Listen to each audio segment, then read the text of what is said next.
Hello and welcome to the Band of One podcast.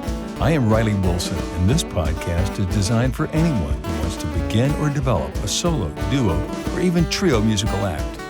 I've got over 50 years of live performance experience. I will not just add my 2 cents, but share what other hardworking pros have done in their neighborhoods to improve and make excellent money themselves. The goal is to give you actionable information you can use today to earn more money tomorrow and have fun doing so. Let's get to work.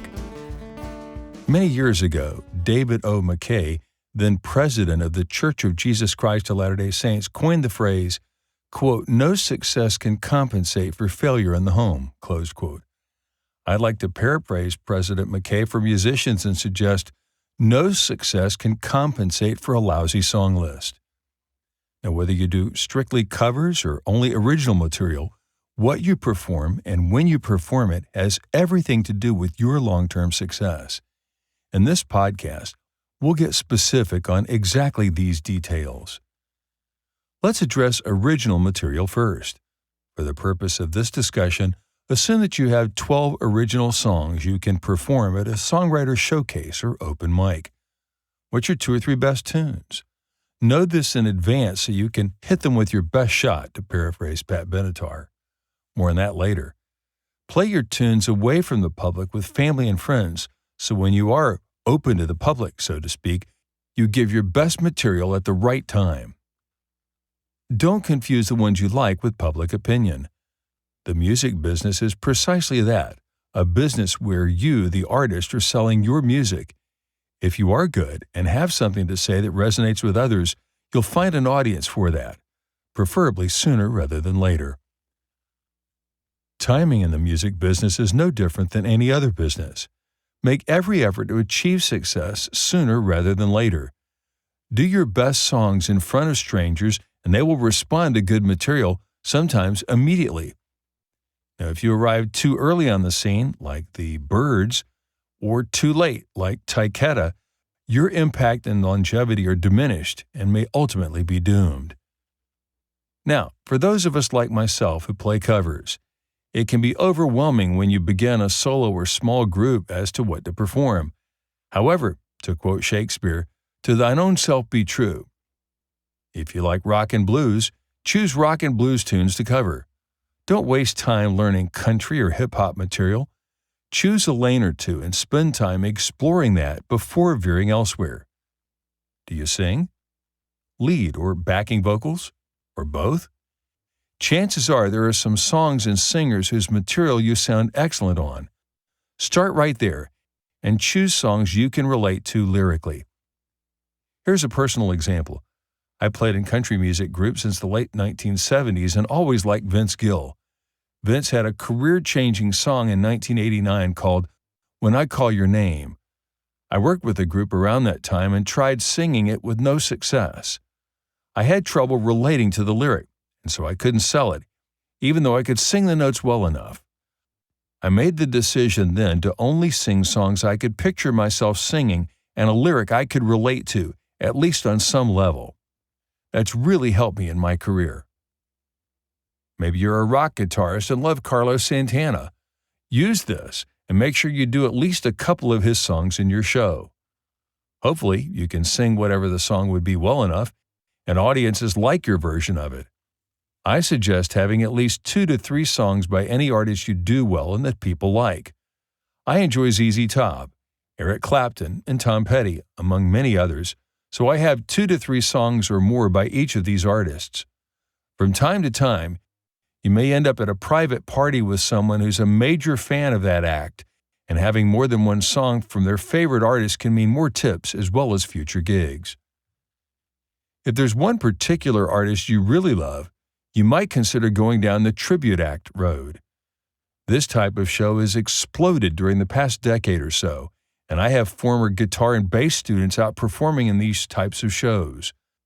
I won't dwell on this further, but if it's something that excites you, do some online research to see if that's a viable concept. I've spoken about the importance of research to your musical success, and this can be done with many online sites, from Rumble and YouTube to Wikipedia and Google. If you want to do a James Taylor or Gordon Lightfoot tribute act, See if anyone else is doing so. Is there a demand for it? Can you play and sing like them? Do you resemble either artist? In a tribute act, the more you resemble someone physically, the greater your chances of success.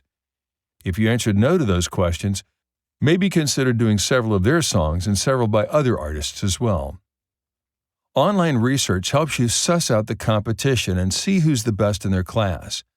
How does their song list compare to yours? Remember my podcast with John Byron Haney? If not, they're episodes 10 and 11. Go to his website at jbhmusic.com and click on his song list. If you like country music, there aren't many songs on this list he doesn't do. Check out my buddy David Payton's webpage, davidpayton.com, and check out his song list. Both of these guys are established working professional musicians who take their craft seriously. They have more than 300 songs and are constantly adding to them because they know that's how they keep their competitive edge. I recall meeting Steve Stroud not long after moving to Dallas in 1996. He was the longtime piano player at the Wyndham Anatole Hotel in Dallas who told me, just be disciplined enough to keep learning new material. Learn it and do it well. I suggest being on Facebook groups or other online pages where working musicians can share what songs do well for them from around the world. Now, of course, regional differences do exist, but a great song is a great song, no matter who did it. Ask other musicians which of their songs go over the best. Take notes and add the ones that resonate with you to your show. If your car has a newer radio with a song and artist display, use that while driving to capture ideas for a new tune to add. Take a photo with your camera if you can do so carefully, like at a stoplight. Then check out the song or video online when you have time to contemplate adding it. One important thing to remember is the original artist and key may not work for you to play and/or sing. I have a deep bass voice and have to pitch things down in order to sing them my best. The software program Transcribe is an essential part of my toolkit, and it's available at seventhstring.com. I will drag the tune into Transcribe and find out where I can sing and perhaps play it successfully. If it doesn't work, I discard the song and move on. Okay, let's get specific on some songs that have worked well for me. I tend to favor classic rock and country material because here in Texas, those things work really well and keep me busy. LaGrange goes over almost everywhere I play, as does Sweet Home Alabama, Hotel California, You Wreck Me, Crazy Little Thing Called Love, Don't Stop Believing, Wonderful Tonight, Wicked Game, Jesse's Girl, and many other rock and pop favorites. In the country genre, George Strait's All My Exes, Amarillo by Morning, and The Chair all go over great, as do Friends in Low Places, The Dance, and If Tomorrow Never Comes by Garth Brooks. Other country favorites include On the Road Again, Lukenbach, and many others from artists like Alan Jackson, Dwight Yoakam, and many newer artists like Chris Stapleton, Jason Aldean, and Luke Bryan. Pop standards never go out of style, like Sweet Caroline, New York, New York, Unforgettable, Can't Help Falling in Love, Unchained Melody, Beyond the Sea, That's Amore, At Last, and the like. Blues musicians should certainly know staples like Sweet Home Chicago, Stormy Monday, The Thrill Is Gone, as well as more recent songs like Still Got the Blues by Gary Moore, Smoking Gun, and Right Next Door by Robert Cray. Certainly, you blues enthusiasts will have many titles to add to this of your own. Singer-songwriters ought to have Fire and Rain, Carolina in My Mind, or other James Taylor songs, Scarborough Fair, Bridge Over Troubled Water, which in 1970 was the record of the year for the entire record business, Sundown, Carefree Highway, Cats in the Cradle, and dozens more like artists like Simon and Garfunkel, Gordon Lightfoot, Harry Chapin, and other newer artists. Another successful solo performer suggests the following: Sweet Caroline, Mustang Sally, Wagon Wheel, Country Roads by John Denver, most old Motown and early R&B, sock hop stuff, particularly Elvis. He also mentions Friends in Low Places, Stand By Me, Don't Stop Believing. Do You Believe in Love by Cher. For younger audiences, Dial Drunk, Whiskey Glasses, Uptown Funk, I Lose Control, Taylor Swift, The Weeknd, and Maroon 5, among many others. Now, this is by no means an exhaustive list, and those of you under age 40 might have an entirely different genre of greatest hits, so to speak. You're also correct. Remember, these are ones that have worked for me on my shows, and your act and your audience may be quite different. Also, some of these suggestions may be obsolete within a few years or may stand the test of time. I had no idea when I started performing Margaritaville in 1978 that it would become a pop standard too. Once you have the list, which songs do you play where and in what order? This simply takes trial and error. I will often start a set with a smooth jazz instrumental and then begin singing with the second tune. This gives my voice a brief respite, as well as lets a private or public show audience know I am back on stage, whether I have a stage or not. I will usually do a ballad or slow song once for every 2 to 3 higher energy songs I perform. Pacing is something you can learn by watching the reaction from the audience. You can also go watch other performers and see how they lay out their shows. Recording your show is one of the most important things you can do so you can hear the song list play order for yourself. If a couple of songs work well together, use that order for a while until you or your crowd go weary of it. Let's talk about medleys now. Say you only play guitar and sing, like my friend Mr. Haney or any number of you guitarist vocalists or pianist vocalists. You can perform one song and then go directly into another piece, especially if they are in the same key. Many years ago, I discovered I could combine Lay Down Sally with George Strait's The Fireman, and audiences loved it. With my duo Think Twice, my keyboards buddy Brian Stroud and I went directly from Silver Wings into That's the Way Love Goes, which worked seamlessly. Because chances are good if an audience likes one Merle Haggard song, they're going to like 2 Merle Haggard songs. The more shows you do and the more requests you accept, you'll start getting brilliant moments of your own and combining songs. This also creates more music and less dead air between songs. If you have a long night of 3 or more hours of music, this is incredibly helpful and can make things fun too. Medleys demonstrate to a crowd that you are a professional and you've given your performance plenty of thought before they arrive to hear you. I've seen and or been part of many great bands who did terrific medleys. Examples include a 5-song Rascal medley with the Men of Distinction, my first professional band, Bryce Street doing part of the Beatles' Second Side of Abbey Road, the Stars on 45 Beatles medley, and Mirror Image's Blues Brothers, Shania Twain, and Huey Lewis medleys.